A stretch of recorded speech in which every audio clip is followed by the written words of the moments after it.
ನಿಜ ಹೇಮಂತವ್ರು, ಈಗ ಇಲ್ಲಿ ಒಂದು ವಿಚಾರ ಚರ್ಚೆ ಆಗುತ್ತೆ. ಈಗ ಅದು ನೀವು ಡಿ ಕೆ ಶಿವಕುಮಾರ್ ವಿಚಾರಗಳನ್ನು ಇನ್ನೂ ಅಧಿಕೃತವಾಗಿ ಅನೌನ್ಸ್ ಆಗಿಲ್ಲ, ಓಕೆ.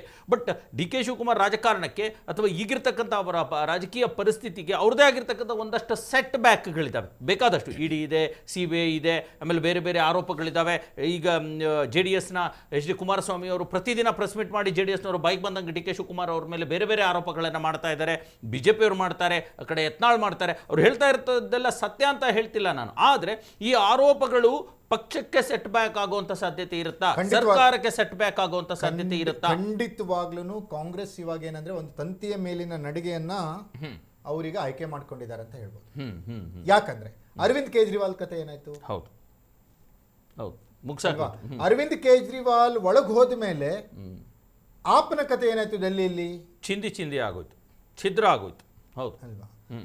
ಏನಾಗಿತ್ತು ಅಂದರೆ ನಿಮಗೆ BJP, ಅಮಿತ್ ಶಾ, ನರೇಂದ್ರ ಮೋದಿ, ಯಾರು ನಿತಿನ್ ಗಡ್ಕರಿ, ರಾಜನಾಥ್ ಸಿಂಗ್, ಇವ್ರು ಎಲ್ರಿಗೂ BJP ಹೈಕಮಾಂಡ್ಗೆ 3-4 ಜನ ಮಾತ್ರ ಕಾಣ್ತಾ ಇರೋದು ಇಡೀ ಭಾರತ ದೇಶದಲ್ಲಿ. ಹೌದು, ಮೋದಿಗೆ ಪ್ರತಿರೋಧವಾಗಿ. ಹೌದು, ಅದ್ರಲ್ಲಿ ನಂಬರ್ 1 ಸ್ಥಾನದಲ್ಲಿರೋದು ಸಿದ್ದರಾಮಯ್ಯ, ಅದಾದ್ಮೇಲೆ ಸ್ಟಾಲಿನ್, ಅದಾದ್ಮೇಲೆ ಪಿಣರಾಯಿ ವಿಜಯನ್, ಅದಾದ್ಮೇಲೆ ಮಮತಾ ಬ್ಯಾನರ್ಜಿ. ಇವ್ರನ್ನ ಬಿಟ್ಟು ಮತ್ತೆ ಯಾರಿದ್ದಾರೆ? ಒಂದ್ ಹೆಸರು ಹೇಳಿ ನೋಡೋಣ. ಇಲ್ಲ ಇಲ್ಲ, ಅಲ್ಲಿ ಫಾರೂಕ್ ಅಬ್ದುಲ್ಲಾ ಇದ್ರು, ಈಗ ಅವ್ರು ಸ್ವಲ್ಪ ಸೈಲೆಂಟ್ ಆಗಿದ್ದಾರೆ ರಾಜಕಾರಣದಿಂದ, ಒಂದಷ್ಟು ಮ್ಯೂಟ್ ಮೋಡ್ ಅಲ್ಲಿ ಇದ್ದಾರೆ, ಸೈಲೆಂಟ್ ಮಾಡಲಾಗಿದೆ. ಈ 4 ಜನರಲ್ಲಿ ಮಮತಾ ಬ್ಯಾನರ್ಜಿ ಅವ್ರ ಕತೆ ಏನಾಯ್ತು? ಸೋತೋದ್ರು. ಸ್ಟಾಲಿನ್ ಕತೆ ಏನಾಯ್ತು? ಸೋಲ್ಸ್ಬಿಟ್ರು. ಪಿಣರಾಯಿ ವಿಜಯನ್ ಕತೆ ಏನಾಯ್ತು? ಸೋತೋದ್ರು. ಈಗ ಸಿದ್ದರಾಮಯ್ಯನವರು ಕೆಳಗಿಳಿದ್ರೆ ಯಾರು ಮಾತಾಡ್ತಾರೆ?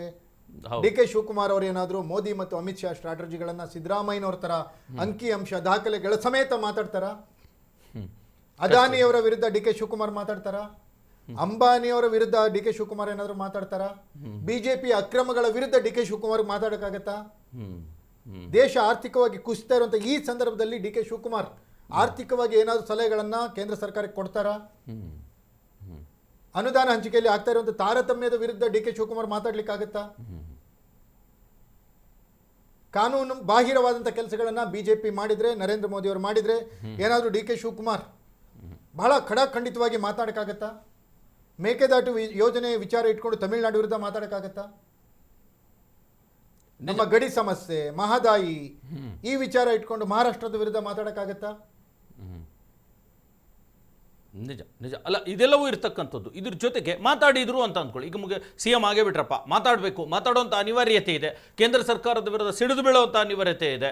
ಅವರೀಗ ಜೋಶಿಗೆ ಬಂದು ಅಥವಾ ಅನಿವಾರ್ಯವಾಗಿನೋ ಮಾತಾಡಿದ್ರು ಅಂತಂದರೆ ಆಗುವಂಥದ್ದೇನು? ಯಾಕೆ ಮಾತಾಡಲ್ಲ, ಯಾಕೆ ಮಾತಾಡಬಾರ್ದು?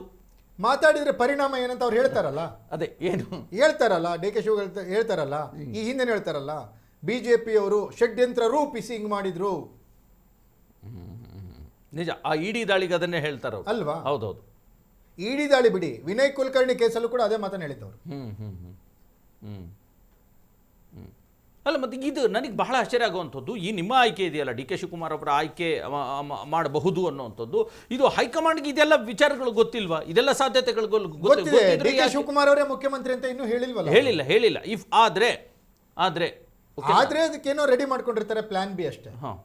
ಪ್ಲಾನ್ ಬಿ ರೆಡಿ ಮಾಡ್ಕೊಂಡಿರ್ಬೋದು ಕಾಂಗ್ರೆಸ್ ಹೈಕಮಾಂಡ್, ಅಥವಾ ರಾಹುಲ್ ಗಾಂಧಿ ಅವ್ರ ಮನಸ್ಸಿನಲ್ಲಿ ಏನಿದೆ ಗೊತ್ತಿಲ್ಲ, ಫಸ್ಟ್ ಸಿದ್ದರಾಮಯ್ಯನವ್ರು ಇಳಿಲಿ ಅಂತ. ಈಗ ನೋಡಿ, ಒಂದು ಸಣ್ಣ ಎಕ್ಸಾಂಪಲ್ ಹಬೀಬ್, ಈಗ ಮುಖ್ಯಮಂತ್ರಿ ಯಡಿಯೂರಪ್ಪನವ್ರು ಇದ್ದಾಗ BJP ಹೈಕಮಾಂಡ್ ಸ್ಟ್ರಾಂಗೆಸ್ಟ್ ಹೈಕಮಾಂಡ್ ಅನ್ನೋ ತರ ಇತ್ತವ.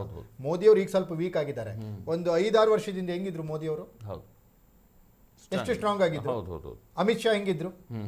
ಅಂತಹ ಸ್ಟ್ರಾಂಗ್ ಹೈಕಮಾಂಡ್ ಇದ್ದಾಗಲೇ ಕೂಡ ಯಡಿಯೂರಪ್ಪನವರ ಮೇಲೆ ಇಷ್ಟೆಲ್ಲ ಭ್ರಷ್ಟಾಚಾರದ ಆರೋಪಗಳು, ಯಡಿಯೂರಪ್ಪ ಜೈಲಿಗೆ ಹೋಗಿ ಬಂದ್ರು ಅಂತ, ಏಜ್ ಫ್ಯಾಕ್ಟರು, ಅದು ಇದು, ಮಗ ವಿಪರೀತ ಭ್ರಷ್ಟಾಚಾರ ಮಾಡಿದ ಅಂತ ಇಷ್ಟೆಲ್ಲ ಆರೋಪಗಳಿದ್ರೂ ಕೂಡ ಯಡಿಯೂರಪ್ಪನವ್ರನ್ನ ಸೈಲೆಂಟ್ ಆಗಿ ಇಳಿಸಕ್ಕಾಯ್ತಾ? ಆಯ್ತಾ? BJP ಯಾವುದೇ ಕಾರಣಕ್ಕೂ ಆಗಲಿಲ್ಲ. ಯಡಿಯೂರಪ್ಪ ತಾನು ಹೇಳದವರೇ ಮುಖ್ಯಮಂತ್ರಿ ಆಗ್ಬೇಕಂತ ಹಠ ಹಿಡಿದ ತಕ್ಷಣ ಓಕೆ ಅಂತ ಹೇಳಿ ಇಳಿದ್ರು. ಕರ್ನಾಟಕದಲ್ಲೂ ಅದೇ ರೀತಿ ಹಠವನ್ನ ಸಿದ್ದರಾಮಯ್ಯನವರು ಹಿಡಿಯಲ್ಲ ಅಂತ ಹೆಂಗ್ ಹೇಳ್ತೀರಾ ನೀವು?